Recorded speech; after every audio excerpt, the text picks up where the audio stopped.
right, so thanks for coming to my talk, you guys. My name is Michael Kennedy. I work for Developmentor. We're a training company mostly focused on .NET and Microsoft technologies, but as you can see, Python, Mongo, also other technologies. So what I want to talk to you guys today about is initially some sort of NoSQL general stuff. What is NoSQL? Why do you care? It's really a fantastic set of technologies. But a lot of times people talk about NoSQL and it's like this high, fluffy stuff, and you leave excited, but you don't actually know what it is you're excited about. Right? So in this talk, we're going to build applications that talk to our database and sort of do all the cool stuff that is NoSQL. And we're going to choose a particular database because if you try to do something concrete, you have to choose a database. The most general purpose, most useful type of NoSQL databases are this class called document databases. And of the document databases, one is vastly more popular and sort of used throughout the world than the others, and that's MongoDB. Right? Now, we'll talk about that a little bit more in detail. So we're going to look at MongoDB, and we're going to use Python, because that's what the guys at the conference wanted. But like I said, I do a lot of .NET as well. So if you have C# questions and want to know how this works in C#, I'm totally happy to talk about it. So how many of you guys out there are using some sort of NoSQL database now? A couple? What are they? We use it for conversations and messages. Right, Mongo? Mongo, sorry. Yeah, sure. OK, awesome. Mongo. Cassandra, OK, yeah, Cassandra's definitely in there. Not a document database, but yeah, definitely a NoSQL database. Was there one more hand? Don't want to leave. Yeah, you guys, you Node? For autonomy? Yeah. OK, and that's with Node? No, autonomy being a product. Oh, autonomy is a database. Yeah, I'm not familiar with it. Oh, OK, yeah. That's probably, this is actually more popular than that. OK, so what are we going to talk about today? Whoops. Sort of latency. So we're going to talk about NoSQL sort of in general, the high theoretical stuff for maybe 30 minutes. Some motivation and where it came from and why you care about it. And then we're going to start building some apps. We'll see how you install MongoDB. Turns out to be pretty simple. We'll talk about how do you create objects or documents in the nomenclature of MongoDB. How does that map to and from your application? How do you query it? We're going to use something called Mongo Engine, which is sort of a little bit like the C# driver as well. We'll talk about the similarities there. And we'll see that MongoDB has its own special set of operators for doing sort of high-performance, concurrent modification of documents. So we're going to talk about that at the end. OK. So here's how I see the world. And this worldview is slightly changing, but not so much. And it's that I have data. It goes into a database, a relational database. Now let's talk about the architecture. Now let's talk about how we're going to build our app. Right? But first of all, we have data. It goes in a database. This is not a conversation that we have. This is not a choice you make. Right? It's basically an axiom. Right? Remember, an axiom is something that requires no proof. It's so self-evident. It's clearly true. I have data. It goes into a relational database, and then we'll go from there. Right? So, when was the last time you thought about, well, is a relational database the right choice for my application? Maybe it is. Sometimes it definitely is. You'll see, surprisingly, it's a suboptimal choice. Right? Like I said, these document databases are very, very good at being general databases. They're not like these sort of one-off type of key value stores that you can use in certain scenarios and so on. So it's an interesting comparison that I think we'll draw. So, if starting from a relational database is basically a given truth of current software development, why is that? Right? Why is these relational databases? Why have they stuck around for so long? Well, first of all, there's people have experience with them, so they're comfortable. And who wants to go messing with their data? They know that they can take these things and make them, reliable and durable and all that sort of stuff. Many of the tools we have talk to SQL or relational databases. Right? If I open up Visual Studio, there's a whole Server Explorer section where I can go talk to various databases. We're going to use a tool called PyCharm, which is like the Python Visual Studio. It has the ability to open up relational databases and look at the structure. None of them have this for these NoSQL databases, not yet anyway. Tools like Redgate's tools, all of these things are, it's a very rich ecosystem around these relational databases, and that's a good thing. Okay. They also sort of have this ACID property, generally nailed, right? SQL Server, Oracle, those guys, MySQL, they definitely have ACID down, so atomic, consistent, isolated, durable. Right? These are things that you need for highly concurrent data-driven applications. So database, DBAs, database admins, sometimes, they've been doing that for 20 years, and right, it's their job to take care of the data, and why should they go get some funky database when, their world is SQL, right? So that can definitely be a reason that we're still using it, and we haven't stopped using it because the guy who's the DBA says, I don't want to use something else, right? They do a lot of, they help us a lot with concurrency, right? So as long as you put something in a transaction, more or less you can kind of use the database as your thread safety, right? Isolation level serializable, and off you go. And they, not so much these days, but traditionally have been used for what Martin Fowler calls integration databases. So let's talk about that bit a little bit more. So, you can imagine a scenario like this, where these different applications need to share some data. One way to do that is just have them all talk to the same database, right? This sort of model is called an integration database, and it turns out to not be super flexible or awesome, right? If I want to make a change to this, like how hard is that to get done? Right? That's a meeting, probably a tough meeting to get something changed in there, right? So obviously people are moving away from this, right? So where are they going? Well, these databases obviously have tons of complexity. So where are they going? They're going towards these things called application databases plus services. Right, so if instead of connecting through the database, we connect through some sort of service layer, that could be direct HTTP sort of web services or REST services, or it could be service bus, it doesn't really matter, right? But somehow the different parts that control the different silos of data, right? If those are connected with services, then they have more flexibility with what they do with their data, right? But that said, these application databases have no reason to think that that's going to be a NoSQL database. It's just a different database that maybe is simpler, right? So maybe your story looks more like this. All right, here we have these different bits of data, and we need to communicate across these different apps, but each app has its own database and sort of does its own thing. All right. In this world, though, then it becomes possible to make different choices about how you treat your database. All right? Security doesn't have to be as tight. Your application can do a little more in enforcement. Concurrency can be controlled a little bit more in the app. If you would do something crazy and choose a database that has no schema or schema-less, like one of these NoSQL databases, the application structure, if there's only one app talking to it, can create what's called an implicit schema and enforce that for you. All right? So in this world, you can make more interesting choices, like these guys could use a NoSQL database. These guys could use like Oracle. They could use, maybe this is Mongo, maybe that's Cassandra or something, right?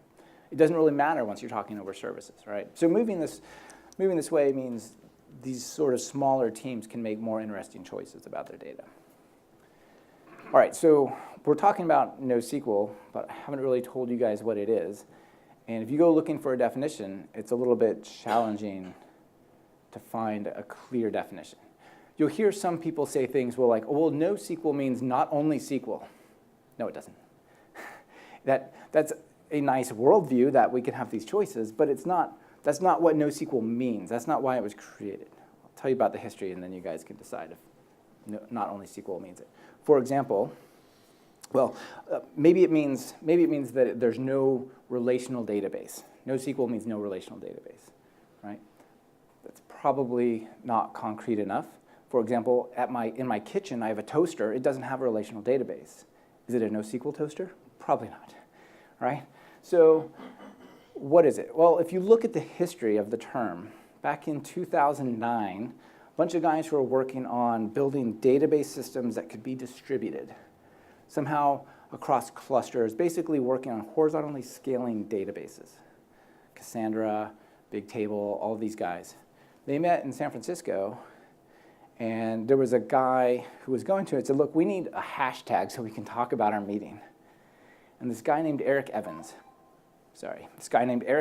not of domain-driven design fame, given this is an architecture conference and all, but a different Eric Evans, proposed hash NoSQL, and that's where the name came from. All right, so those guys were meeting to talk about database systems that are sort of cluster-friendly. Right, so that's where my definition of what NoSQL comes from, sort of the history of this whole thing. And I would say these NoSQL systems are database systems which are cluster-friendly. They can be horizontally scaled, and they trade inter-entity relationships across records for simplicity and performance. Right? So if you're trying to create like a horizontally scalable database and you need to do a join that goes across 100 servers, and there's 100 different servers doing IPC, that all of a sudden becomes a really bad idea, right? So you need to make certain trade-offs, right? And you'll see that most of these databases have made those trade-offs. All right, make sense? So like I said, we're going to use MongoDB. Why? Well, if you go out and you compare who's using MongoDB, what is the ecosystem for MongoDB compared to the other NoSQL databases, you'll see it is unlike the others in some pretty obvious ways. Right, so here's the Google Trends, one way to measure popularity of databases and ecosystems and so on. GitHub might be another valid one. Look at the forks and stars and watches and so on, clones. So here's MongoDB. This little flat line here, this is Raven. A lot of people in .NET talk about Raven as a competitor, not really. Here's Couch, sort of slowly trending. Here's Cassandra, which is actually the number 2. Okay, so these slides are up there. You guys can click the link and explore this yourself, right? But this trend has been going this way for a while, and it continues to be. MongoDB happens to be the most valuable startup to ever come out of New York City, valued at like $1.2 billion and growing quickly. So if you're going to bet your company on a product, you would hope that that company would still be around, right? So anyway, they're a pretty solid bet. So let's talk about scaling really quick. Typically, relational databases scale like this, right? Start out with a small server. It needs to go faster, so you get it super fast drives. You get it lots and lots of RAM, many, many processors. And that's expensive, but you can do it. Right? There are ways to horizontally scale relational databases, but you give up much of the relational component of it, in which case, why not just use something that's built for that? Anyway, this is typically the way that it scales, and it's kind of painful, and it has upper bounds and all that. On the other hand, these databases, these NoSQL databases, are built around the idea of horizontally scaling databases. Right? So they don't have certain things that can make this challenging, for example, joins. Right? So you'll see that you don't have joins, but you kind of do. Kind of don't. You don't have explicit joins, but you get super simple horizontal scalability. In MongoDB, to scale out, basically you can start out with a single server, and then you can create what's called a sharded cluster. That's one way to scale. And then you can basically put 10 or 20 or 100 of these servers in there, and then there's one that sort of is the broker of this cluster, right? And you just point your app at that, what's called a Mongo S, a shard server, right? So from an application perspective, you don't care whether or not you're doing horizontally scaling, right? It's purely an infrastructure sort of choice. It's open source. You can go download it on GitHub. Go clone it. It's written in C++. So if you want to get a hold of the server, there you go. Go download it. How do you install it? All right. Well, how many of you guys have experience with Mongo? Like a couple of you guys already raised your hand. But all right. So let me just show you this really quick here.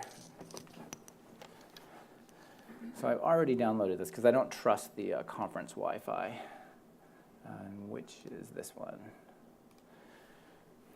All right, so here I'm installing MongoDB. Here you can see there's these bin folders. Here's a sort of management console. Here's the server. So MongoDB is now installed on my machine. I might want to set some settings so that it auto starts. All right, so I could come over here, and let's just copy folder path. So if I say, make that bigger for you guys. By the way, Windows 10 has a fantastic new shell that is much like this. Finally, you get cool things like this. So here we have these files. If I want to install Mongo, I basically have to set up a folder. Right? The default is data/db, but it could be anywhere. So let me kind of make it writable. And then I can just say MongoDB --db path is /data/db2. And then --port is, I already have it running as a startup, sort of auto-starting service, so I need to choose a different port, otherwise you wouldn't have to stay that. So there now MongoDB is installed and running, right? Super, super easy to do. You can set it up as a Windows service. At Developmentor, we run both develop.com and our online training stuff all through Mongo on Windows servers running in EC2. Right? And we just register Mongo as a Windows service, and it just starts and stops just like SQL Server or some other database would. Right? You can do the same thing on OS X. I can show you guys how to do that if you care. Okay? So it's super easy to set up. It's free. It's open source. It has commercial support. It's a really, really nice ecosystem. Okay, so let's talk about what goes into these databases. You'll see that MongoDB itself does not have some form of schema. As it stands today, you can have what you guys would think of as a table. In MongoDB terms, they call it a collection because it's technically not tabular. Right, so why call it a table? But in these collections, you can put all different kinds of disparate data. It would be a bad idea, but there's nothing in the database that says you need to. You can do interesting tricks, and you can do like inheritance and stuff like that for your entities. And it makes it really easy because the schema stuff sort of lives in your app, right? But Mongo itself doesn't enforce it. What they're looking at in the future is they're looking at the ability to put constraints on these collections to say these 5 values or this subdocument or something must exist if you're going to insert into this particular table, right? And this one must be an email, and this one must be a number, and so on. So there's going to be something like that coming in the next major release, probably version 3, I'm not sure. So right now, there's no real schema. But if you look at an application, like, let me show you some of the management tools here. So the best management tool you will find, by far, is this thing called RoboMongo. It's this cool UI plus this command shell that is sort of the way that you talk to Mongo. So this is a free open source tool. So I can come down here and let's look at Developmentor. That's an example. It's easy. So if you go over here to develop.com and you were actually on the internet, you would be able to go there and see classes and so on, right? So over here, let's go look at this.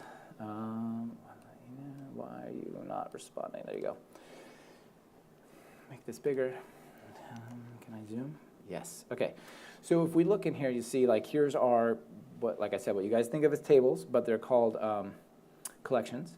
And we can come over here and there's a JavaScript, not SQL, not T-SQL, JavaScript API for natively querying MongoDB.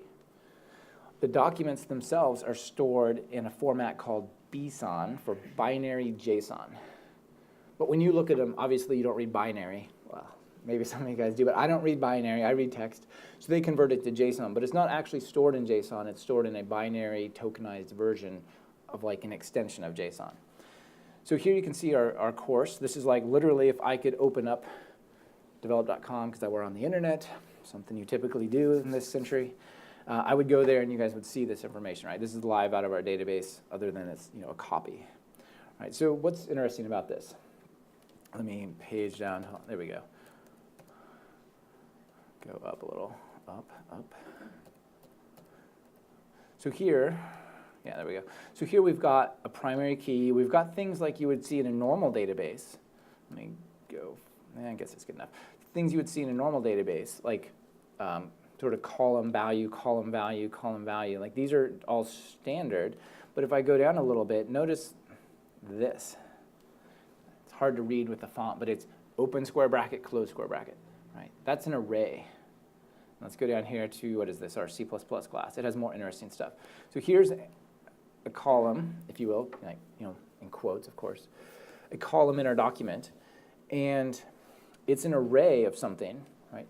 This would normally be a normalized separate table in a foreign key traversal, right? Apparently, I'm going onto the internet that way, thanks anyway. Right, this would be a foreign key traversal to another table that's called engagements that has a primary key to the course, right? But we don't have that. So what we have is just, this is a, curly brace in JavaScript means object. So here's a sub-object that's nested within, right? This would be a record that we're in that other table. You can see that there's a bunch of them, right? Here you can cross over. It used to run on SQL Server, and that's sort of a migration field that's left over. You can see within that sub-document it actually has, right, this class never ran or something, so there's no students in it. But you can see even within that sub-document there's sub-documents, right? So you might think this is like XML in SQL Server. Like, remember they had that XML column type that you could put that in there, and then you could do XPath against it? Not the same thing. Like, you can technically store blobs in SQL, but can you index deep down inside that XML document? Can you create an index? If this were a whole blob, a JSON blob in SQL Server or something, could you create an index on the student count, which is contained within the statistics, which is an array of items within that document? No, right? But here, you can do all sorts of cool stuff like that. Okay, so I can go and I can create an index, so I can do a high-performance indexed query. Now, I have another example here. Let's look at this really quick. Then we'll write some code. Okay, so this is just like a little sample database from a class on MongoDB I put together. About this is about performance, this bit. Now, I have a whole talk at the end of this conference in the last session about scaling and performance and NoSQL and so on, but that should not be your first concern when you think about whether or not it makes sense to use Mongo or a document database in general. What you should be thinking about is, does this make my life simpler? Is it easier to build my app? Things like that. And what you'll find, excuse me, what you'll find is this style of programming is so much easier than working with relational databases. You sort of make a change to your classes, and the database just typically adapts. Okay? Whereas, you don't need migration scripts and all that kind of stuff. Every now and then you might need one, but not so much. So we all have a, it is too hard to maintain my software problem. We don't all have, I have, 5 terabytes of data and I need sub-millisecond query times, right? These are not common problems. Even that's why people get excited about NoSQL. What really is the value is the simplicity of these sort of documents, okay? But that said, suppose I want to go in here, and let's just go down a little bit. You'll see that within these books, people are rating them, okay? And let's look at this particular user. All right, this user's rated, this is a 6. So we've got a book. The book contains an array of ratings. The ratings has a property called user ID. So if I wanted to ask the question, how many books did that user rate, I would write something like this. Not in .NET, not in Python, but in the native queries syntax, this is what I would write. I would say ratings.userid. And that, remember, this is an array. This is a property of the objects contained within the array. And I would say that is an object ID of that. Okay. Now, when you work with this from C#, use link, and link translates into exactly this. When you work with it from Python, you use Mongo engine, you write some sort of query thing in Python, and it translates in exactly to this, okay? So, first of all, there are 271,000 books, and within those books, in the arrays, and sort of repeated, there's 1.2 million ratings. The very first time when this database is cold, it took 29 milliseconds. But if I run it again, it takes 1 millisecond to answer how many books did this person rate? Well, there's actually retrieving them. If I just want to know how many there are, I would just say count, like this. And I would run it, and I would get the answer. They rated 87, and it took less than a millisecond to tell me that. So definitely an interesting type of system. When people first see these things, they're like, oh, this is kind of like those XML types I can just nest in relational databases. No, it's kind of like that, but it's not, right? Because you can actually make that deeply part of your query. And I really apparently need to get on the internet. Sorry, hold on. Dun, dun, dun, dun. Okay. So that's pretty interesting. Let me zoom out. Not out. Make sense? All right. So how are we doing on time? Pretty good. Let's talk just another minute or two about this, then we'll go write some code. So in Python, if we want to talk to MongoDB, there are many choices. There are also many choices in .NET, and they're on NuGet, and they're open source. So in Python, you have a couple of choices. You have this thing called Mongo Engine. Well, at the very low level, you have something called PyMongo, all right? Now, PyMongo is the native driver that comes from the MongoDB people, and it gives you basically dictionaries of these objects. It's very low level, right? But if you're going to map classes, you would use something called Mongo Engine here, or in C#, you would use something called the official C# MongoDB driver.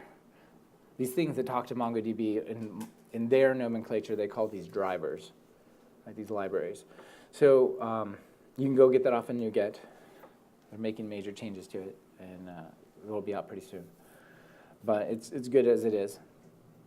So we're going to use this one called Mongo Engine. 1, because it wins the popularity contest. 2, because it works on Python 2 and 3, which is a big deal. If you guys are coming from .NET, maybe you don't realize that's a big deal, but it is.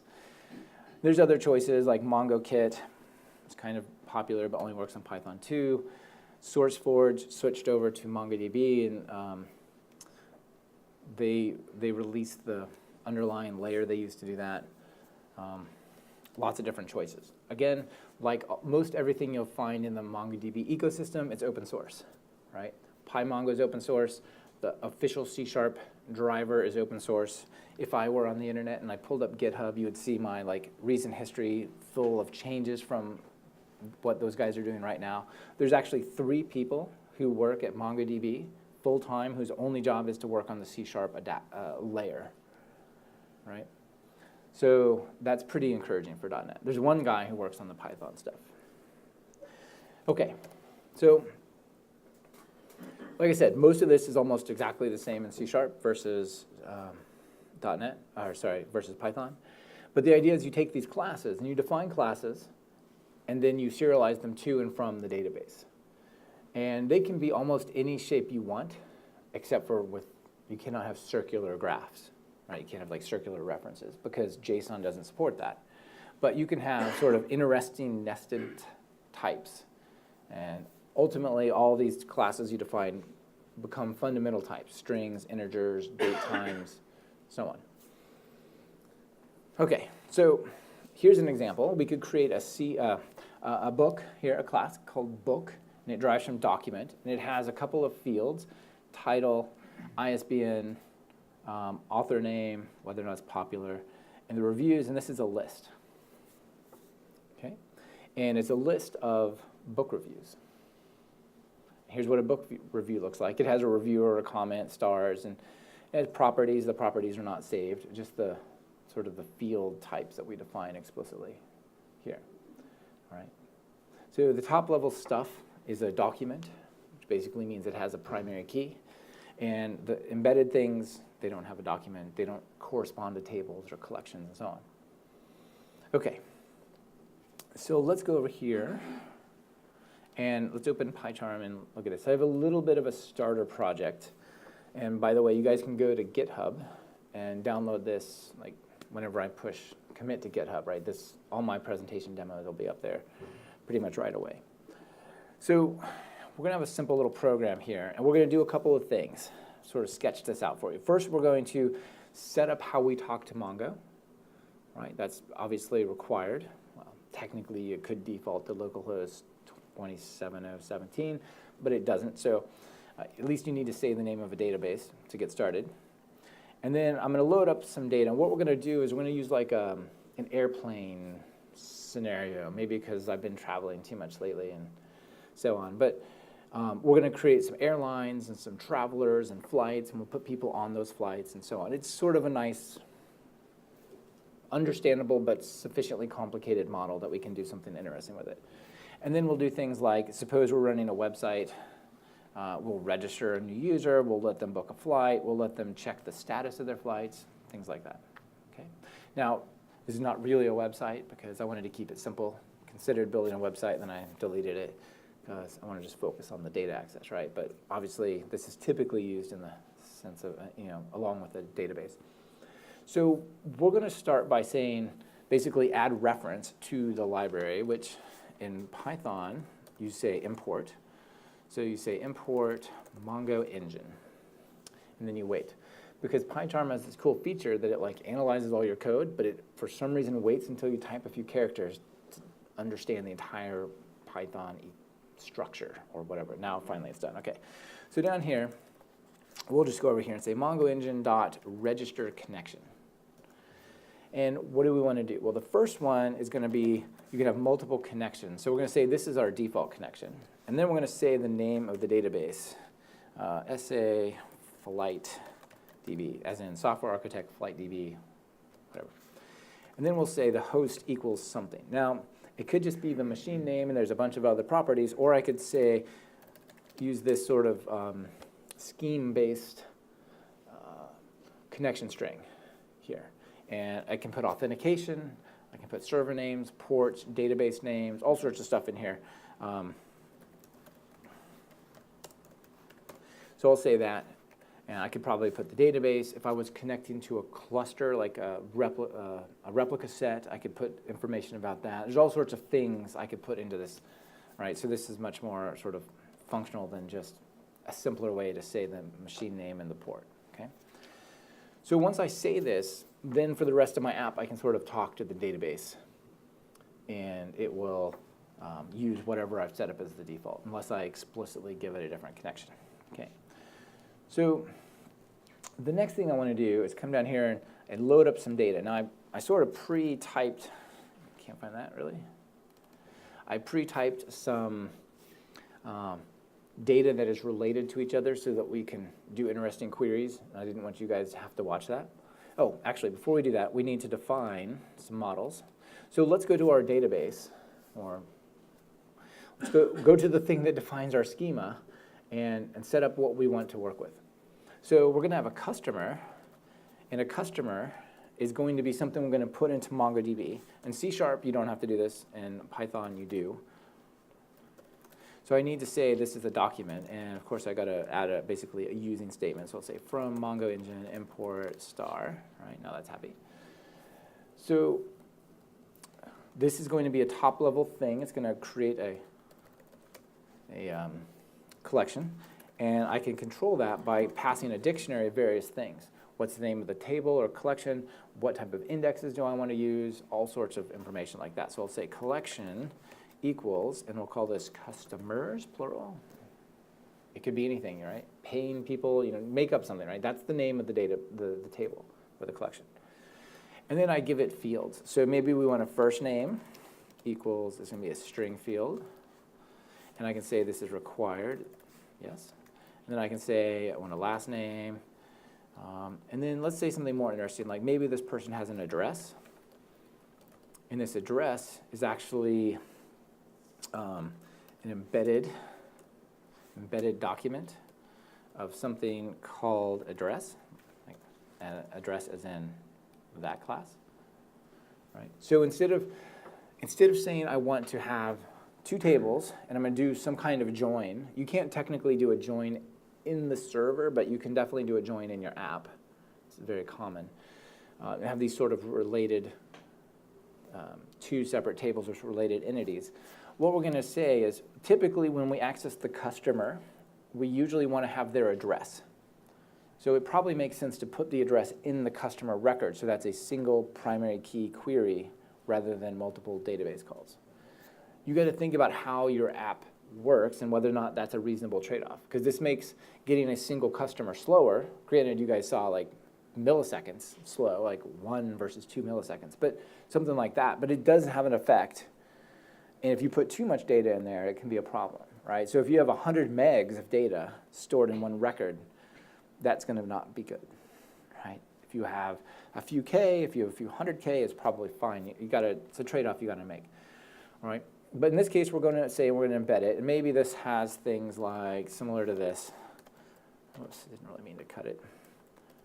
We're going to come over here and say, this has a street, city, country, and postal code, something like that, right? And if this is going to be embedded in the Mongo world, or in the Python world, this has to be an embedded document. Right?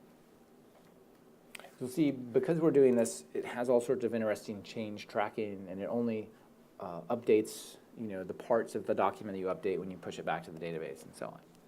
So here we have a customer. Let's do the airline really quick.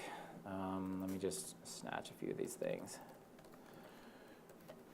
I thought about having these just built out for you guys, but at the same time, I think it's good to see how you build them up. So this is just going to have a name of the airline. That's pretty straightforward. Probably that's a little bit overkill to have its own table. It would have more data.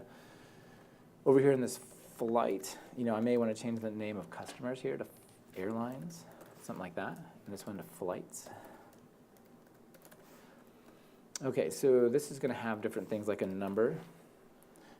I don't know why they call them numbers when they have things like UA172, but I'm going to stick with that, what they're doing, so it's called number. And then it has a few other things, and because of my pre-built data, it has to sort of line up. So it's going to have an airline, a start city, end city, delay in minutes, and connections. Okay, so let me just put those in really quick. So start city, end city. This is so you can say, I want all the flights that go to London. I'm going to have an airline. I can do something interesting here. I can say this is a reference field to another collection, and it's going to be an airline. And I can even say the reverse delete rule. If somebody deletes the airline, cascade. If somebody deletes the airline, also delete all the flights from the airline automatically, as if there was a foreign key sort of relationship with that cascade delete setting, right? But this actually doesn't have an effect on MongoDB itself because MongoDB doesn't support this. The application layer does. So what you'll see is there's a lot of this kind of stuff happening where it's actually the application that defines the structure of the database and the data integrity and so on. So what you need to do when you write apps against these NoSQL databases is you need to have a very strong, clearly defined, isolated data access layer. Right? You need to always go through your classes. You need to always sort of use the functions that you might think of as stored procedures, but now there may be a C# data layer function you call, something like that. Okay? Because it's up to your application to provide some of that structural integrity that used to be in the database itself. So let's see. We have delay in minutes, and then we have let's say this equals int field. And then we have connections, which is going to be a list field of embedded document of connection. Okay. So connection up here, I think that might need to be defined before. We'll go with that. And maybe the connection just has things like flight number, and it has a end city. Where is it connecting to? Okay, clean that up a bit. And now we have our meta here. You can see that we could also define indexes. So I can come in here, and I left this here because I always forget the format. Since it's just a dictionary, it could be called anything. I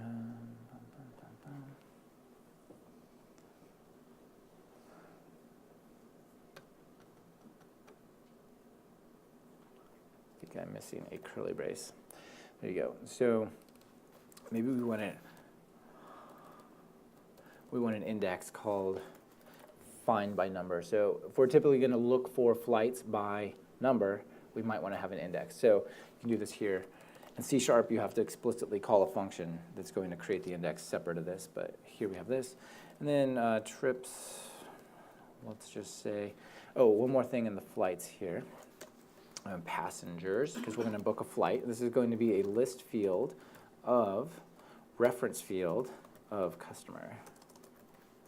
All right, so what we're going to store are the primary keys of the customers who are the passengers. Make sense?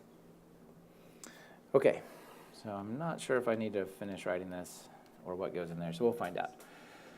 So let's go over here and let's load up our flights.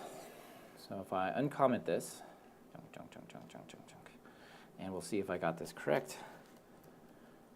It doesn't seem to complain. Okay, so what we're going to do is we're going to create a list. This is like list of T in .NET. And then we're going to create a bunch of flights and put them into the list. And then we're just going to go through the list and save them. I could save them in order as I do them, but I didn't. So what we're going to do is we're going to create flights. We're going to assign the airline. And this one, I'm going back to our database. You can see I'm pulling out the United. We'll talk about how to do that in a minute. And then I need to save them. So this turns out to be pretty easy to do. I'll say something like for. Python has a for each loop, but they call it for. So, right. So just like Entity Framework, I just call save basically. But in Entity Framework, I go to the object context or whatever the sort of access layer bit is there, and I call save changes on that, right? And it looks at all the stuff it changed. Here you call save on the individual objects. It doesn't do quite the same type of identity tracking. But anyway, more or less same thing. So we do that. And then same thing for the airlines. I'm going to come down here. Whoops. Oh, if I comment this. All right, so we're going to have some airlines here. You can see they have a name, and that's all they really have. So let's go and just do the same thing. We'll just go for our airlines. We're going to call save. Let's say for A and airlines, a.save. Pretty simple, right? Now, if I come back over here to RoboMongo, and I close off some of this stuff that we were looking at, and I do a refresh, let me zoom for you guys. There is nothing starting with the letter A here, or S, right? There's no SA anything. I'm not going to go to this database, and I'm not going to like open up some sort of design surface or create like a create script. None of this stuff is going to happen. Instead, I'm going to do something different, and hopefully I got everything right and it doesn't crash. Instead, I'm going to call this code. I'm going to call down here. I'm going to call save. And the first time it sees that, it goes, oh, there's no database called SA demo database or whatever I called it, so it's going to create the database. Then it's going to see, well, we're trying to save flights into a collection called flights, and that doesn't exist, so let's create that, and then let's put these documents into it. All right, so let's run it. Does it crash? It does. Fantastic. Arguments must contain a constructor. Hold on. Dun, dun, dun, dun. Reference field.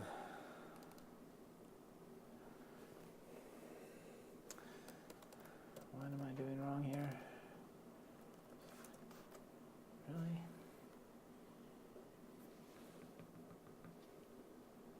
Really? Oh. Document. Yes. It's unhappy because it knows that it can't put that into these things into where they go. So, all right. I did do this live, didn't I? Embedded document.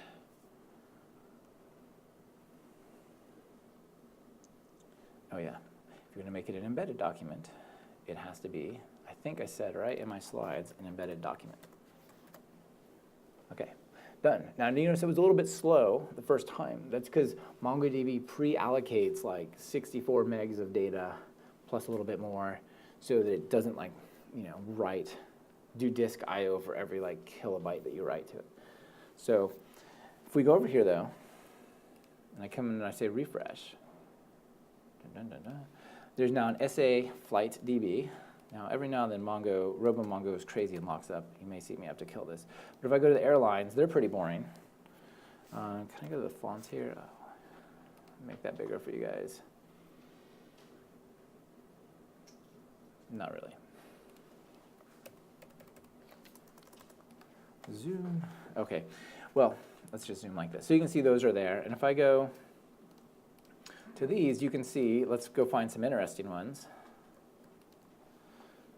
There we go. This one's pretty interesting. This is some kind of flight from Seattle, Washington to Chicago, and it's UA2753. And here's its primary key. And it belongs to this airline, which has what I call a weak foreign key reference. There's no enforcement of it, but there technically is some kind of foreign key relationship here that's modeled in the data layer, right? And like all my flights lately, it's delayed. There's no passengers yet because we haven't booked any flights on it. We will. And it has a couple of connections. And notice, remember these are embedded documents. They're simple, I just gave them one property or field, but they could be arbitrarily complex, right? So what's really interesting about this is you can think of these things, like this passenger array and these embedded connections, as sort of pre-computed joins. Right? I said there's no joins in MongoDB across documents, but the structure of the document themselves models what are joins in relational databases, right? Like in a relational database, I would have a separate table that has a one-to-many relationship to my connections, and there would be a connections table. But here it's sort of pre-joined. And I have to decide, I'm going to use this often enough that it's worthwhile to store it that way. But if you do, then you get some really interesting performance benefits. And simplicity. How do I get the connections for a flight? Well, I get the flight and it has the connections. Problem solved, right? Okay, and in Python, this comes back as a list. In C#, this comes back as a list of connection, right? A generic list that is a connection. Super straightforward. Okay. So we've inserted this data. Now, one thing I want to do when I run this again is I don't want to create the data again, because then we'll have duplicates of everything, and then all sorts of bad stuff happens in trying to do cool demos. So let me go over here to this load data bit, and let's add up here where it says bail out if the flights are already loaded. So what I need to do is I need to go to the database and write our first query against it. And the way queries happen in Mongo Engine is you start them from the classes. You go to the class and you write a query off of that. The way they happen in C# is you do something like an object context, like you would for code first entity framework, and those return iQueryable properties, and then you use link against it. Either way, it's pretty similar. So here we'll say if, I'm going to do a query, and the way you do queries is you go to this objects method, I guess, that returns a query set. And then you can ask it questions. That was not where I wanted to go. Like, I can do a count. And that converts to a count operation in the query syntax of Mongo. Similarly, if you did a link statement, a link thing, you did .count on it, it would convert to flights.find.count. And it would say 7. Right? It converts to the index-based server-side thing that's going to happen, right? Both in C# and in Python. So it's sort of more Pythonic to say if not count. So it's kind of truthiness like Java. We'll do a print. We'll say flights already loaded, canceled, return. And we've got to write the same thing for airlines. So let's do a little bit of copy-paste inheritance here, or refactor it. Airlines, airline. Okay, so now if I run it again, you'll see, why did it not bail out? This is a problem.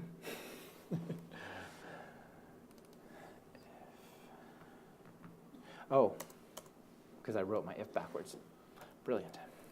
It's the hard problems that I can't solve. There we go. All right, so already loaded, but loaded like 3 times. So let's do this. Let's go over here, and I'll just say drop collection, because I just want to regenerate it. I could write a little query that would delete them, whatever. It's fine. Okay, so we'll run it once, recreates it, run it twice, already loaded. Okay? So now we're off to the races. Let's go do more interesting stuff. Let's go back over here, and let's try to register a new user. Make sense? So maybe that's the next thing to do in our scenario. Like I said, there's these 3 basic web page behaviors that I was thinking you'd model. 1, register in the site, 2, booking a flight, so searching for a flight and then choosing it and then putting yourself into it, and 3, checking whether a flight is delayed or on time or whatever.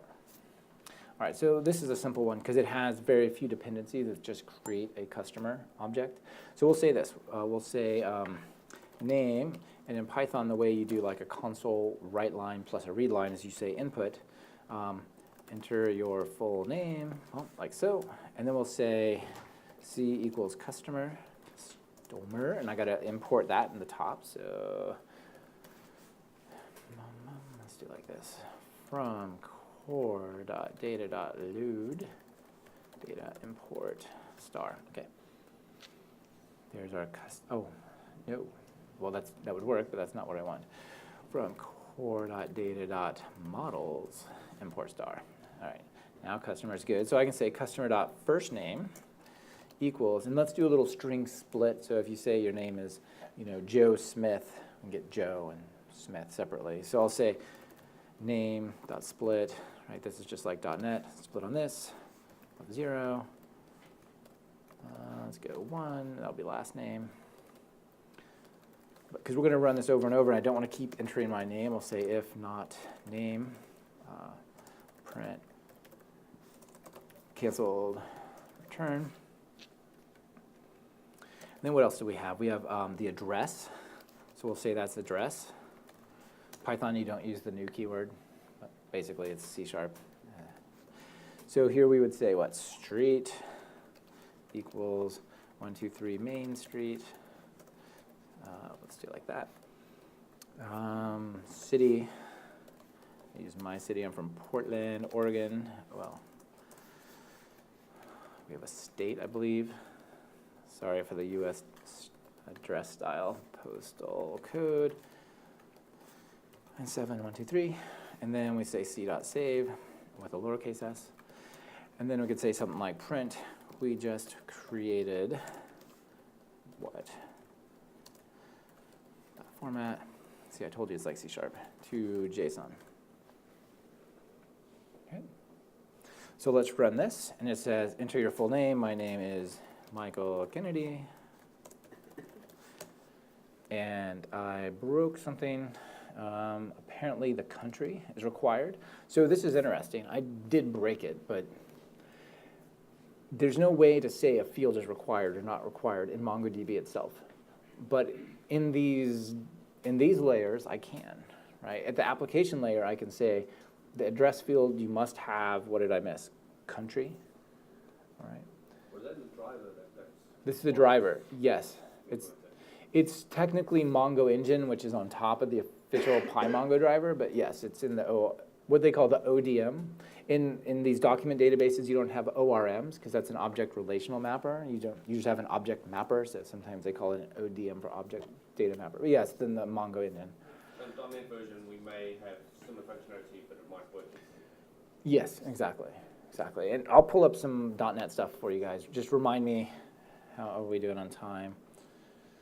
We've got 40 minutes. So in like 15 minutes to go, remind me. I'll pull up some C# and show you that as well, but it's quite similar. All right, so let's go over here. They're not identical, but they're similar. So apparently I forgot c.address.country, which is USA. All right, so try again. Michael Kennedy. Cool, we just created this person. And notice after I called save, just like Entity Framework, this happens in .NET and Python, here, c.id is either null, technically called none in Python, or is like an empty value. And then after you call save, it goes to the database, lets the database generate the ID, and then it reads it back for you. So now your object automatically has the ID set. Okay, just like Entity Framework. So basically, the database generates the primary key, and then once you call save, you're good to go. You can generate them yourselves. They don't have to be these object IDs. They could be strings. They could be numbers. But it's harder. You've got to basically do distinct queries, and you got to generate your own IDs, which turns out to be less fun than it could be. Okay, so make sense? This is the simplest scenario. I want to create a customer and put them in the database, but it's worth looking at that customer over here that we have that we have this nested object, right? That's our embedded document right there. Pretty interesting, right? So think of that as a pre-computed join. Okay. So let's go over here and do some more stuff. Now let's close off these things because they're done and boring. The next thing we want to do is book a flight. So this means we have to go to the database and have to ask it questions like, what flights do you have between these two cities? Okay.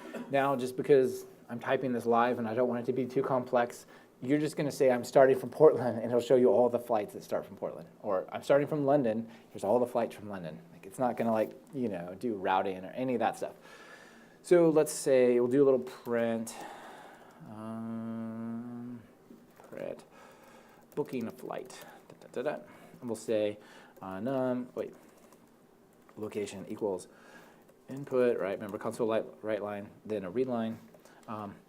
What location are you starting from? Question mark.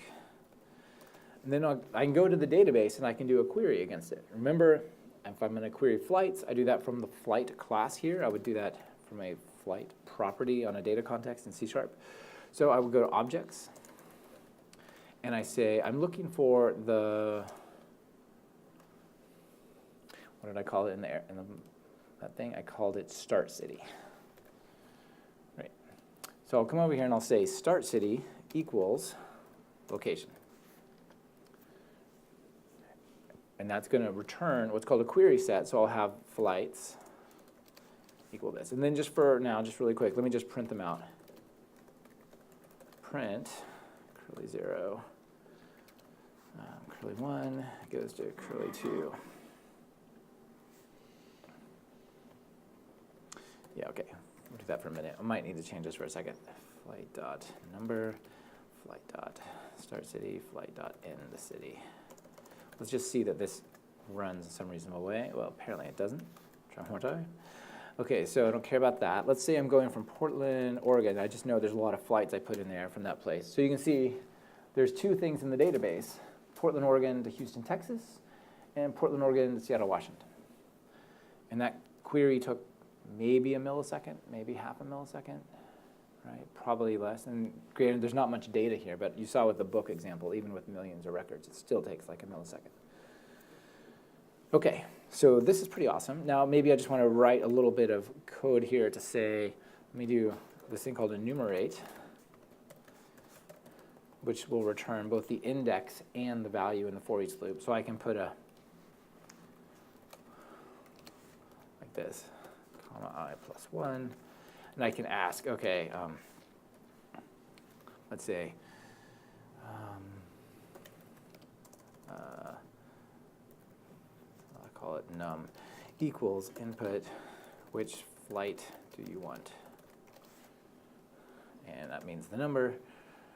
So we'll say index equals, let's convert this to an integer, -1, because we're, I think, adding 1, right? 1, 2, 3, not 0, 1, 2. These are humans, not machines. And then let's go over here and let's grab this flight here. So I can say f equals flights of index.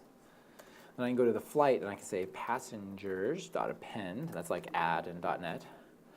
And then I want to put the customer, and let's just assume we have just the one customer, right? They're logged in somehow or whatever. Right. And of course I got to call save, or it's going to be kind of useless. All right. So let's try that. Maybe I got it right. So enter your full name. No, we already got that. Where are you going from? Portland, Oregon. I want to go to Seattle, I guess. Flight 2. Now if I go back over to my database and I go to my flights, let's actually go write the query. Number, colon, I don't remember what it was called. It was the one with Seattle. Well, it was UA 2713. Right, but no, it wasn't. Fine, it's just down there. Okay, so let's zoom in. Now look, passengers. Right, sorry, I'll scroll it up for you, maybe. Right, so there's our flight that we booked. We put them in there. All right, you guys getting a sense for it, how this works? It would be exactly the same in .NET. You would get a flight. It would have a list. You would say .add. And it would be done. All right, questions, comments? I'm not done showing you stuff, but it seems like a good break. When you retrieve all the flights, are they actually mapped to flight objects in Python? Yes. How does the ODM know that the object that you're pulling out is actually a flight? How does it know it's actually a flight? Because I could have put junk in here, yeah? Yeah. It just tries its best. So it will I mean, it knows that I'm wanting a flight because I say flight.objects. So there's a couple of possibilities here. It could be that the thing I'm getting back is something derived from a flight, like this particular ORM and the C# ORM, ODM, support inheritance. So it could be like a space flight or a regular flight or whatever kind of, like, it could be a derived class, right? In that case, it actually has the class identifier on the record in Mongo. So it knows how to deserialize it to a superclass or a derived class. So, but what if the thing is not a flight? I don't actually know if it's going to crash or if it's just going to give me a weird flight. We could find out. I could go over here and say, insert document. What do you want? Let's say number equals DL123, and that's it. Nothing else, okay? Save. I was expecting something which I didn't write because I'm still in C# mode or Python mode. Okay, and if we go over here and say view documents, you'll see at the very bottom we have our bad flight. There it is. So let's just go try to get the bad flight and see what happens. It's really up to the ODM to decide, do I crash or do I have empty fields? In C#, if what you were retrieving was a subset of your class, it would just have all the values be default. If it had missing fields, it would crash and go, you're going to load up a document. I'm supposed to be doing something with this like number, but I don't have a number property. And so I'm going to throw it away. But then if you call save, that data is gone, so I'm not going to let you load it. There's ways around it. The serialization in C# is really amazing, actually. Let's go here, and let's just go, let's just do this. Get bad flight. Flight.objects. Whoop. What is it? Number equals F equals, and let's just print bad flight.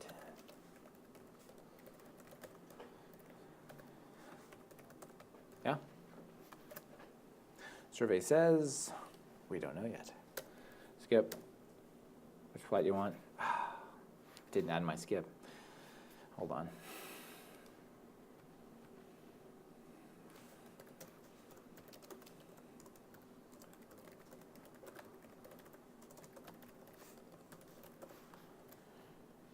All right, try again. Canceled. Canceled. Bad flight. There it is. So number is this, and what else do you get? Nothing. Everything else is missing or whatever. Could you do me a favor, please, and the class of that object?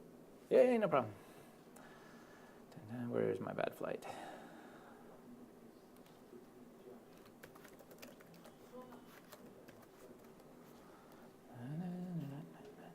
Here, comma, yes, comma, type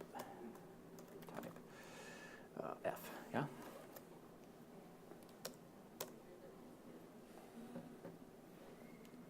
It is it's a query set. Hold on. I didn't get the actual one out first. Hold on.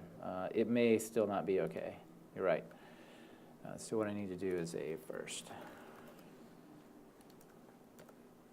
Bad class. Now it's a flight. Now if I look at it, it still looks, well, now everything is empty. Yeah, okay. It did deserialize it when I did that bit, but it just left it null, which would be the same C# behavior. Okay? Can I ask you something else, please? Yeah, keep going. You had a function to push a lot of flights into your DB before. Yeah. And you had By the way, I did that inefficiently, just so you know. Sure. I should use like a bulk write or something. Whatever you like. You had a for each save. Yeah.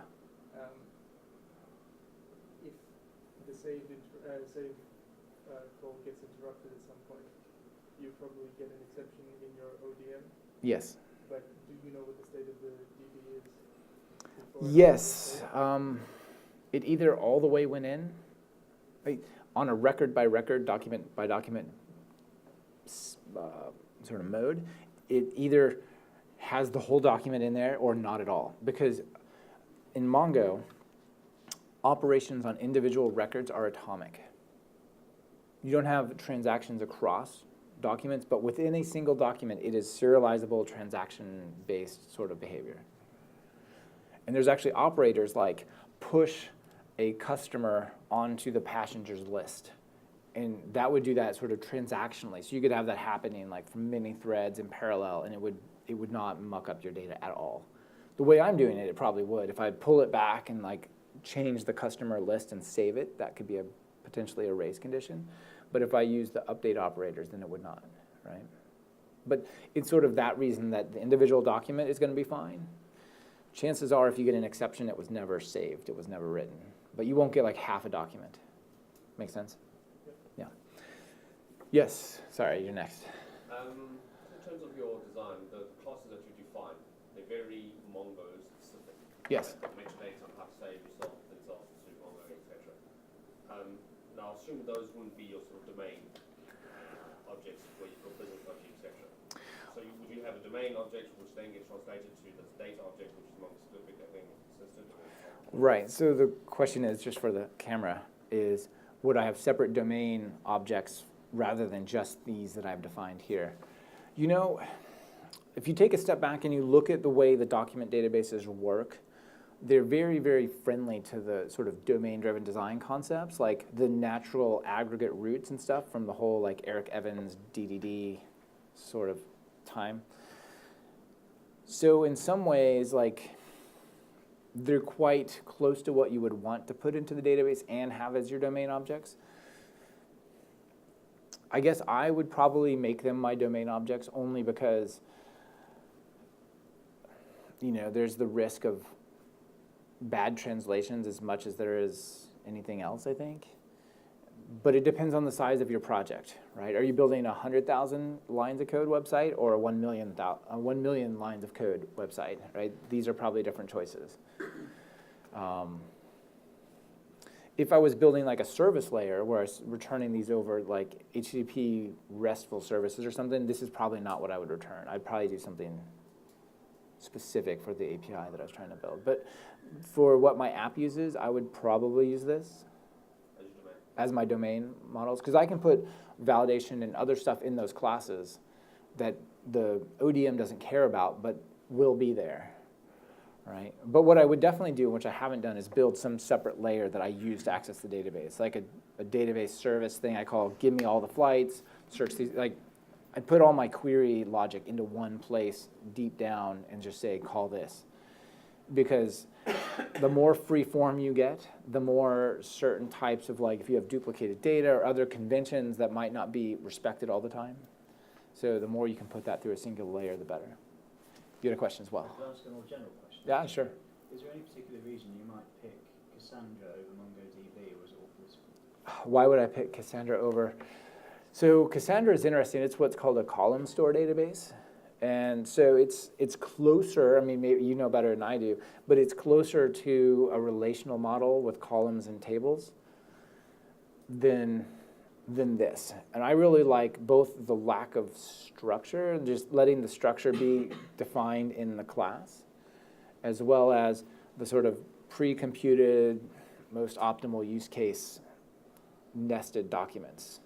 Do you have thoughts on this, since you guys are using it? No, we've just used Cassandra, and I'm here to learn more about those Sure. types of database. Yeah, okay, sure. So that's on that level.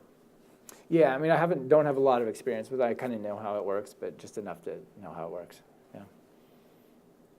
I know because it seems like Cassandra is much more complicated in terms of setting up. Like here, I just fire up a single server and I'm good to go. Some of the other NoSQL ones require like different processes and machines that watch the clusters that do certain things. Like Whereas this is just like, it can start out super simple, and then it can scale if you want to, but you don't have to, right?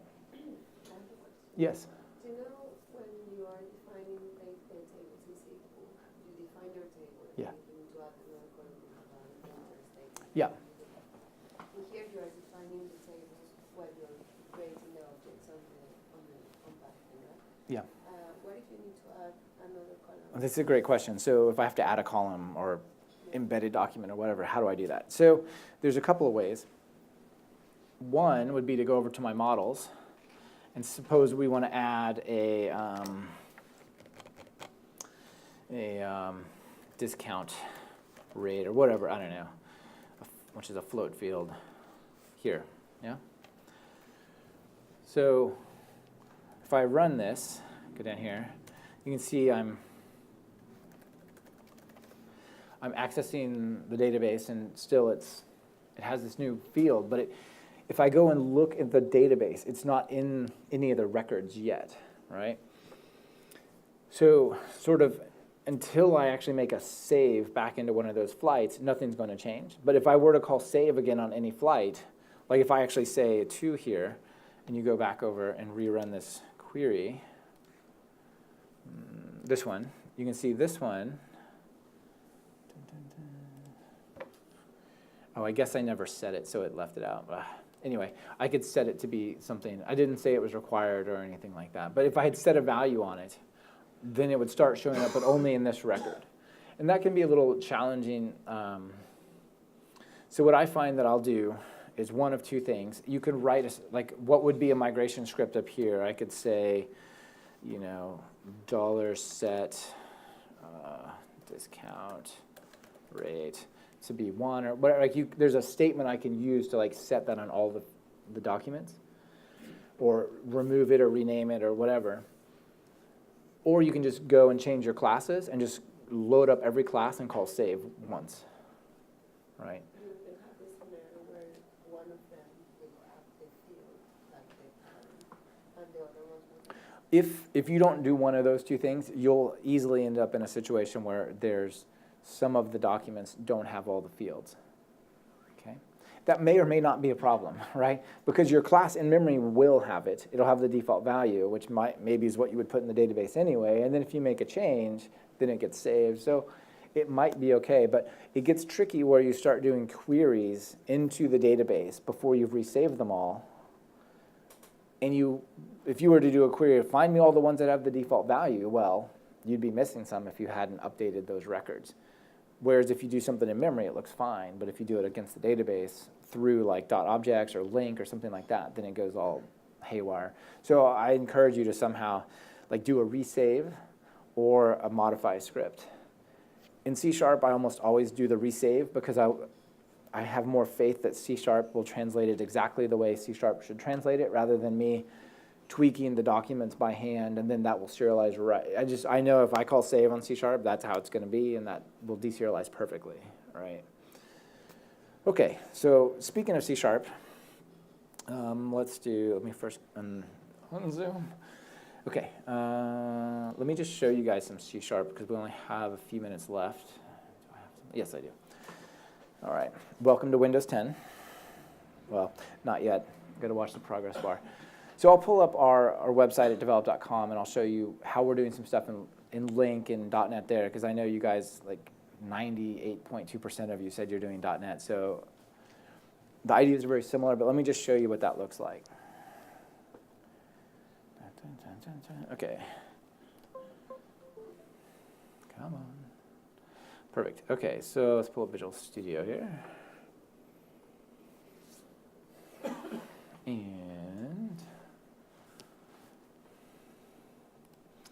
let's pull up develop.com. So we have two major websites that we run on Mongo. We've been running for about 1.5 years, and it's been just a thing of beauty, right? Like, we've not had any problems with downtime, corrupt data, nothing.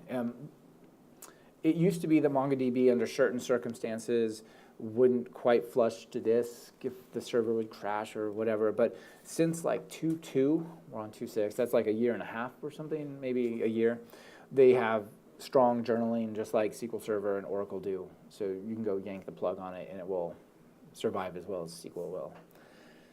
Okay, this is not interesting. So let's go Team Explorer, GitHub. We still store all of our stuff in GitHub. So let's go over here. So we have a separate layer, MongoDB.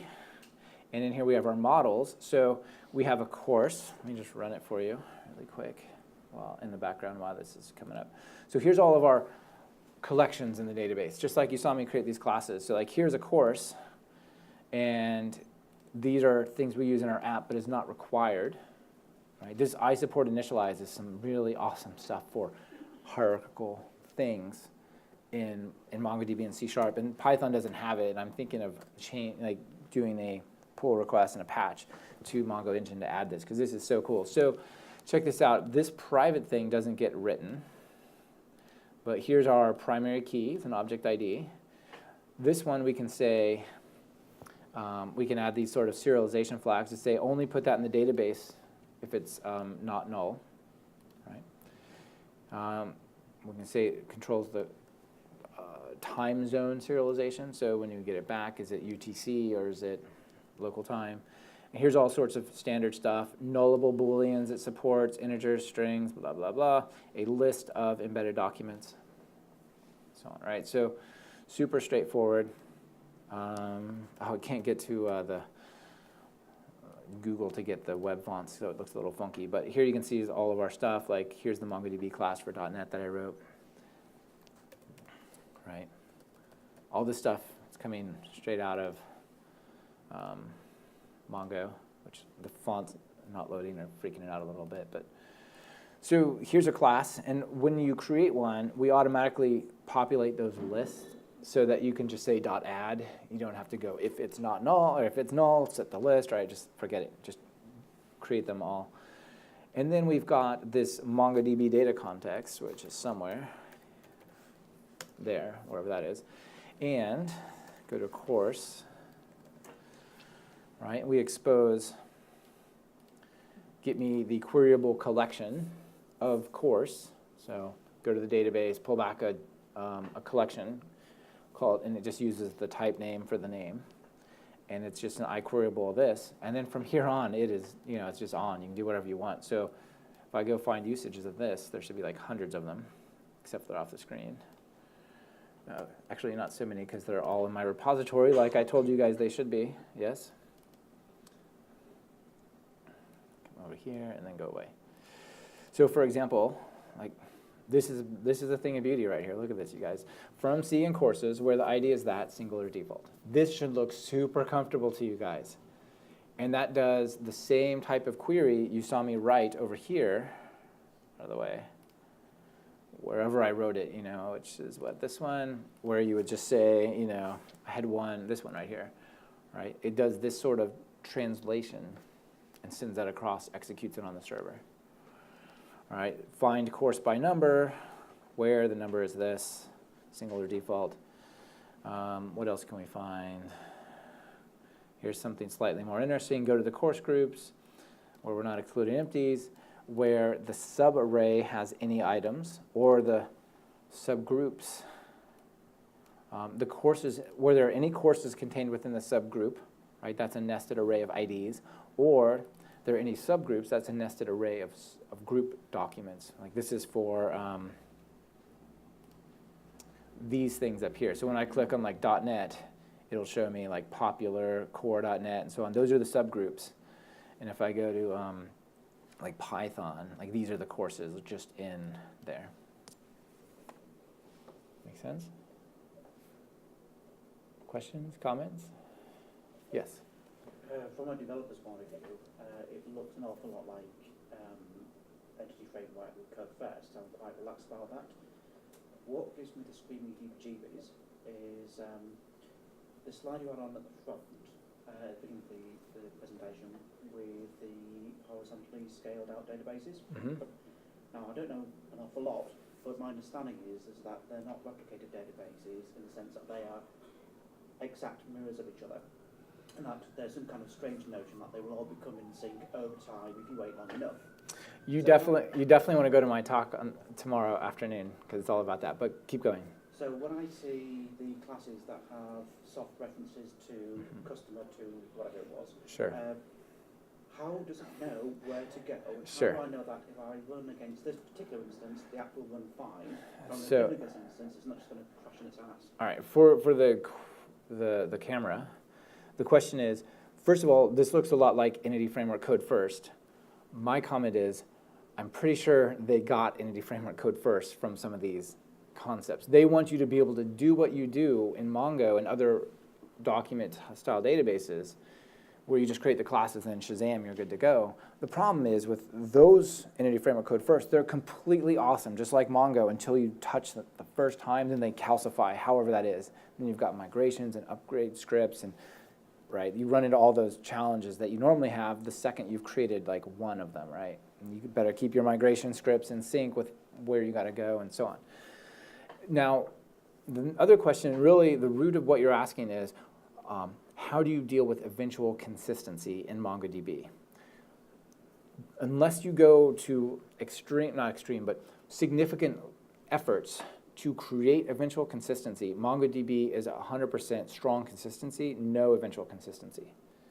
So the way it works is there's two ways to scale out.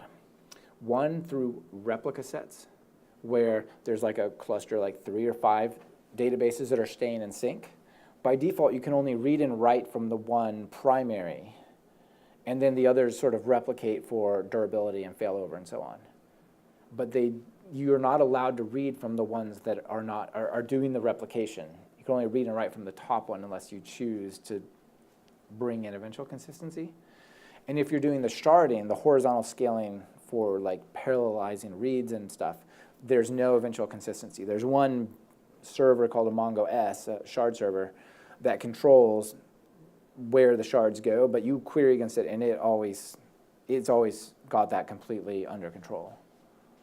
So in the sharded scenario, you don't ever run into that problem. In the replication, only if you do what's called reading from secondaries do you run into this, which is not the default. Make sense?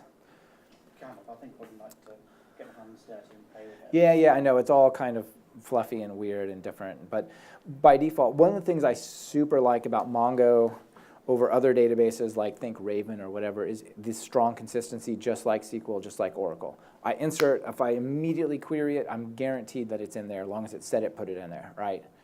There's no eventual consistency in this world. Whereas a lot of the NoSQL stuff there is, which makes your app super painful to deal with and hard to get that right. Yeah, anyway, this is nice in that regard, that you don't have to worry about it unless you go to extremes.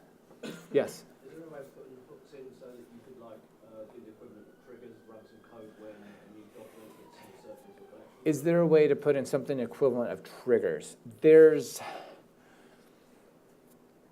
two ways to do kind of what you're looking at, but not perfectly. So the first one is, I didn't really go into detail there, but when I said this bit right here is pure awesomeness, this I support initialize, what this means is the driver, the thing that does the serialization to and from Mongo, when it pulls it out, it's going to run some code that's begin init and end init stuff. So every time your stuff comes out of the database, it lets you reconfigure whatever you got to do, the memory structure, so that it looks how you expect it to look. So here's one hook that you can get into there. I'm sure there's a way, but I don't remember what it is in the reverse direction, like on the serializing in, when you call save. Definitely the way that I have it written on our sites is there's a save function. On this one, we don't do anything interesting on develop.com, but on our other our online training stuff, learninglineapp.com, I'll say, like, okay, if you're trying to save certain types of things, we might run some additional code that pushes this over here, or like fixes up some of these other relationships that you're thinking about. So you can do that there. This whole thing is kind of based on some sort of a C# layer that I have in GitHub. And then the other one is, I can come over here to this. I can say I want to add a function called whatever.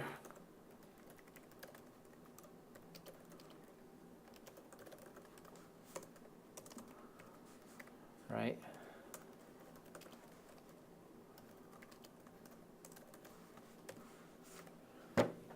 I'm not sure if this is a good idea, by the way. But then I can call this some func. And then over here, I can execute that function as a stored procedure, basically. Okay, so you could just, in your data layer, go through some sort of stored procedure that does whatever it needs to do.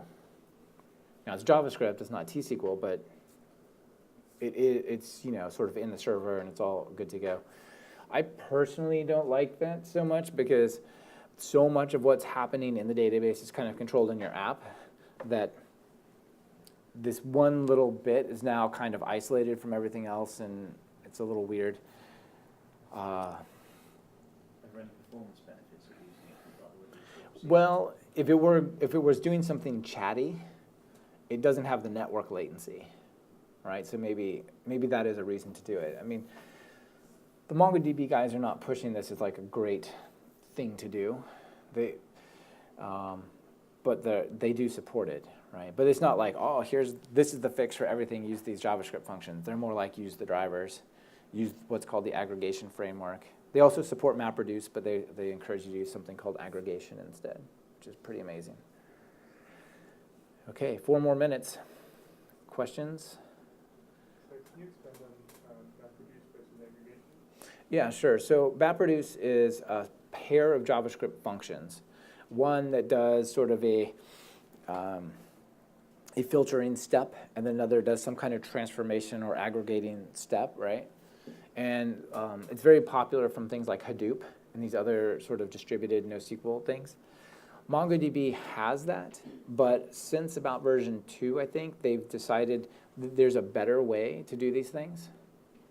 And they have something called the aggregation framework, which lets you do kind of BI, big data type of questions, as well as answer cross-cutting concerns. So let's look back at our flights really quick. This is pretty awesome that we can see and query into these flights really efficiently, even down into like, find me all the ones that have this connection. We could do that as an indexed high-performance query. But what I can't do is say, database, tell me the average number of connections on a flight. That would be easy, right? Or the maximum number, or the minimum number, or whatever. Some number of, tell me something that takes multiple documents into consideration and sort of does a cross-cutting, or like in this case, across the connection field. You can't do that in the query syntax at all. I'd have to pull all the flights back. Maybe I could project and only pull this bit back, but I have to pull it all back, and then I do the average or max or min on the client, which is wrong. There's a really interesting kind of big data MapReduce-like thing called aggregation that would let you do that on the server using indexes and all the scale out that the servers can have if you do horizontal scaling and so on. And that's called aggregation. That's MongoDB specific. Is MongoDB specific. And they think it's better than MapReduce because it's declarative. You say, I want to take things that match this and transform them like that. And you're not writing JavaScript itself. You're writing something more like a SQL language that does it. Okay? So I would look at that. It's really interesting. I can show you guys some examples on how that translates to C# and LINQ. If you come to my talk tomorrow at 4 o'clock, you'll definitely see that. I think you'll see that. So let me show you one more thing, and then I'll take any more questions. So there's a bunch of stuff that we're not covering because we either already covered it or we're just out of time. Don't want to go through the slides. I figure the demos are better. You guys can get the slides off the app, right? You know, the conference app. Please click the survey. You can fill out like a survey. It's like, did you like this talk or not? Basically is the survey, I believe. But what you need to see is this part, this github.mikeckennedy. If I go onto the right network, let me go onto the conference network. I think I just gotten on the wrong one. I'll push these changes. What I just did, I'll push that up there. No, thank you. Well, let's go SA. Perfect. So if I go over to my GitHub app here, I'll just push those changes up. Let's say demos from SA applied NoSQL. And then if we go over here to GitHub, notice, see all these changes right here? These are all from the C# driver. Craig Wilson is one of the guys who are working on it. And this is all, within the last 24 hours. Pretty awesome. Anyway, what you guys want to look for is presentations. So if you go to github.com, MikeCKennedy/presentations, you will see that there's a conferences, software architect, SA 2014, and this SA Airlines, core data. Why is there's one piece missing here? That's interesting. Not sure why that's missing. Anyway, I'll push that in for you guys to have and play with. And if you want a .NET version, go back here to DevWeek. This is the C# version, if you guys want the C# version of this talk. Okay? All right. I'll figure out why that one file didn't check into GitHub, and I'm happy to answer more questions. But thank you guys for coming to the talk. Hopefully it's good for you. Thanks. Thanks.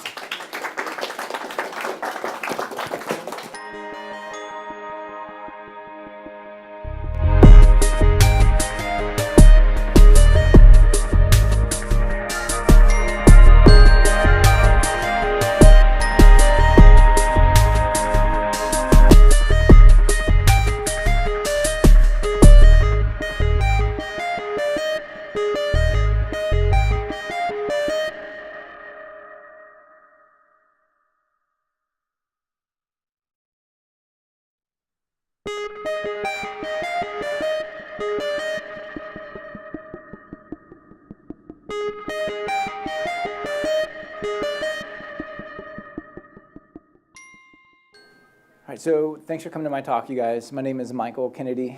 I work for Developmentor. We're a training company mostly focused on .NET and Microsoft technologies, but as you can see, Python, Mongo, also other technologies. So what I want to talk to you guys today about is initially some sort of NoSQL general stuff. What is NoSQL? Why do you care?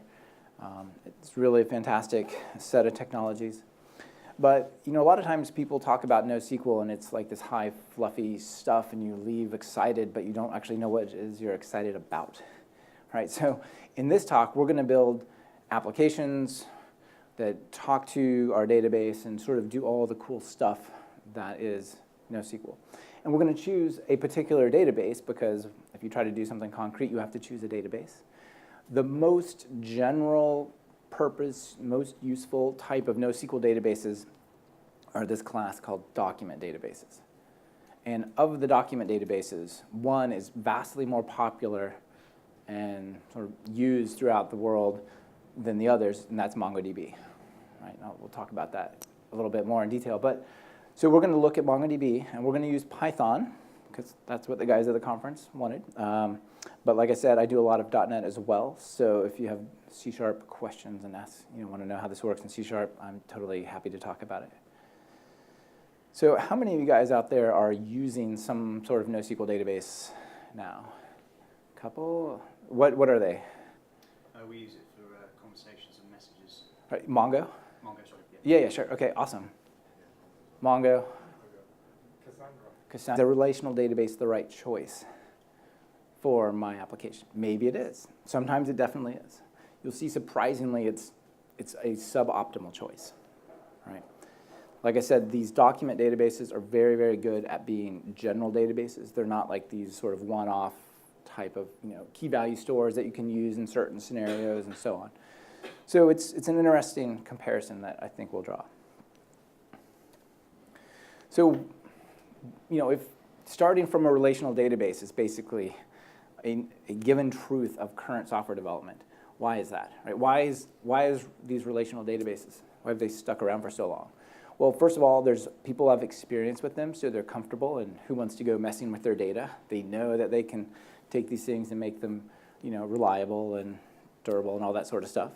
Many of the tools we have talk to SQL or relational databases, right? If I open up Visual Studio, there's a whole Server Explorer section where I can go talk to various databases. We're going to use a tool called PyCharm, which is like the Python Visual Studio. It has the ability to open up relational databases and look at the structure. None of them have this for these NoSQL databases, not yet anyway. Tools like Redgate's tools, all of these things are, it's a very rich ecosystem around these relational databases, and that's a good thing. Okay. They also sort of have this ACID property, generally nailed, right? SQL Server, Oracle, those guys, MySQL, they definitely have ACID down, so atomic, consistent, isolated, durable. Right? These are things that you need for highly concurrent data-driven applications. So database, DBAs, database admins, sometimes, they've been doing that for 20 years, and right, it's their job to take care of the data, and why should they go get some funky database when, their world is SQL, right? So that can definitely be a reason that we're still using it, and we haven't stopped using it because the guy who's the DBA says, I don't want to use something else, right? They do a lot of, they help us a lot with concurrency, right? So as long as you put something in a transaction, more or less you can kind of use the database as your thread safety, right? Isolation level serializable, and off you go. And they, not so much these days, but traditionally have been used for what Martin Fowler calls integration databases. So let's talk about that bit a little bit more. So, you can imagine a scenario like this, where these different applications need to share some data. One way to do that is just have them all talk to the same database, right? This sort of model is called an integration database, and it turns out to not be super flexible or awesome, right? If I want to make a change to this, like how hard is that to get done, right? That's a meeting, probably a tough meeting to get something changed in there, right? So obviously people are moving away from this, right? So where are they going? Well, these databases obviously have tons of complexity. So where are they going? They're going towards these things called application databases plus services. All right, so if instead of connecting through the database, we connect through some sort of service layer, that could be direct HTTP sort of web services or REST services, or it could be service bus, it doesn't really matter, right? But somehow the different parts that control the different silos of data, right? If those are connected with services, then they have more flexibility with what they do with their data, right? But that said, these application databases have no reason to think that that's going to be a NoSQL database. It's just a different database that maybe is simpler, right? So maybe your story looks more like this. All right, here we have these different bits of data, and we need to Cassandra. Okay, yeah, Cassandra is definitely in there. Not a document database, but yeah, definitely a NoSQL database. Was there one more hand? Don't want to leave. Yeah, you guys, you Node? For autonomy? Yeah. Okay, and that's with Node? No, autonomy being a product. Oh, autonomy is a database. Yeah, I'm not familiar with it.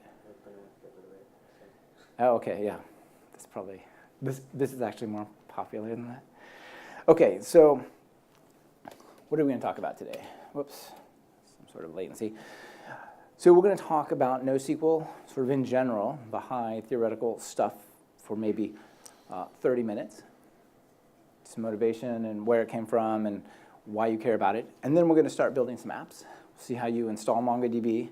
Turns out to be pretty simple. We'll talk about how do you create objects or documents in the nomenclature of MongoDB. How does that map to and from your application? How do you query it? We're going to use something called Mongo Engine, which is sort of a little bit like the C# driver as well. We'll talk about the similarities there. And we'll see that MongoDB has its own special set of operators for doing sort of high-performance, concurrent modification of documents. So we're going to talk about that at the end. Okay, so here's how I see the world. And this worldview is slightly changing, but not so much. Okay, and it's that I have data. It goes into a database, a relational database. Now let's talk about the architecture. Now let's talk about how we're going to build our app. Right? But first of all, we have data, it goes in a database. This is not a conversation that we have. This is not a choice you make, right? It's basically an axiom. Right? Remember, an axiom is something that requires no proof. It's so self-evident. It's clearly true. I have data. It goes into a relational database, and then we'll go from there, right? So, when was the last time you thought about well, is created across these different apps, but each app has its own database and sort of does its own thing. Right? In this world, though, then it becomes possible to make different choices about how you treat your database. Right? Security doesn't have to be as tight. Your application can do a little more in the enforcement. Concurrency can be controlled a little bit more in the app. If you would do something crazy and choose a database that has no schema or schema-less, like one of these NoSQL databases, the application structure, if there's only one app talking to it, can create what's called an implicit schema and enforce that for you. All right. So in this world, you can make more interesting choices. Like these guys could use a NoSQL database. These guys could use like Oracle. They could use, maybe this is Mongo, maybe that's Cassandra or something, right? It doesn't really matter once you're talking over services, right? So moving this way means these sort of smaller teams can make more interesting choices about their data. All right, so we're talking about NoSQL, but I haven't really told you guys what it is. And if you go looking for a definition, it's a little bit challenging to find a clear definition. You'll hear some people say things, well, like, oh, well, NoSQL means not only SQL. No, it doesn't. That's a nice worldview that we can have these choices, but that's not what NoSQL means. That's not why it was created. I'll tell you about the history, and then you guys can decide if not only SQL means it. For example, well, maybe it means that there's no relational database. NoSQL means no relational database, right? That's probably not concrete enough. For example, in my kitchen, I have a toaster. It doesn't have a relational database. Is it a NoSQL toaster? Probably not, right? So what is it? Well, if you look at the history of the term, back in 2009, a bunch of guys who were working on building database systems that could be distributed